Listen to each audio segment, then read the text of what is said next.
여러분의 삶을 힘들게 하는 일은 어떤 게 있습니까? 아마 그 이유가 다양하게 많이 있을 겁니다. 여러분의 삶을 무겁게 하는 것들. 근데 오늘 성경에 보니까 우리를 힘들게 하고 어렵게 만드는 것이 염려와 걱정이라는 것입니다. 여러분, 오늘 성경이 말씀하시는 것은 염려와 걱정이라는 거예요. 염려하고 하게 만드는 그것이 우리를 힘들게 하는 것이 아니라, 물론 우리 인생은 힘들다는 거예요. 그런데 우리가 더 힘들게 우리 자신을 억누르는 것은 우리가 너무 염려를 과도하게 한다는 겁니다.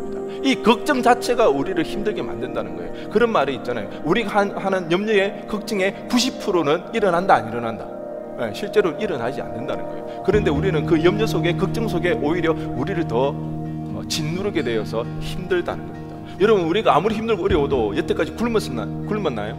굶고 살아왔나요? 아니요. 우리는 굶지 못해서 안달이잖아요. 다이어트 하려고 굶으려고 하는데 그게 안 돼서 힘들잖아요. 여러분, 하나님께서 우리를 충분히 먹게 해주시고 입히신다는 거예요. 이 사실을 믿으라는 거예요. 그럼에도 불구하고 우리가 염려하는 이유는 뭐다? 오히려 하나님이 우리에게 필요한 것을 채워주는데 우리는 그 이상의 것을 더 요구하기 때문에, 우리의 염려의 이유들은 하나님에 대한 보살핌에 대한 그런 불신이 아니라 오히려 내 욕심에 대해서 만족하지 못하는, 자족하지 못하는. 취준생이 취업에 떨어지는데 걱정이 없다? 그건 사람도 아니죠. 취업에 관심이 없는 사람이에요. 당연히 걱정이 되고 염려가 되죠. 하지만 염려하지 말라는 무엇입니까?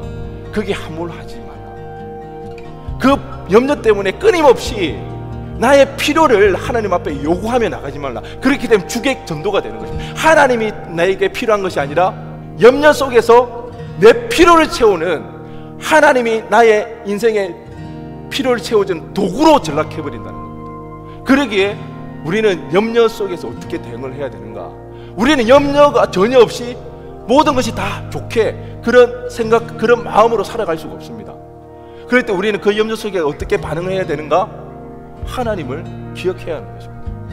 하나님을 구해야 되는 것입니다. 하나님이 지금까지 나를 먹이시고 입히셨다는 그 사실을 우리 인정해드려야 되는 것입니다. 그리고 내 속에서 내가 원하고 내가 이루고자 하는 것들이 이루어지지 않을까봐 그 불안 속에서, 염려 속에서 그것을 끝까지 잡고 하나님 앞에 기도하지 말고 오히려 하나님께서 나에게 베풀어 주신 그 은혜에 감사하면서 앞으로 인생도 하나님께 책임져 주실 거라는 그 믿음 가운데 하나님을 찾아라.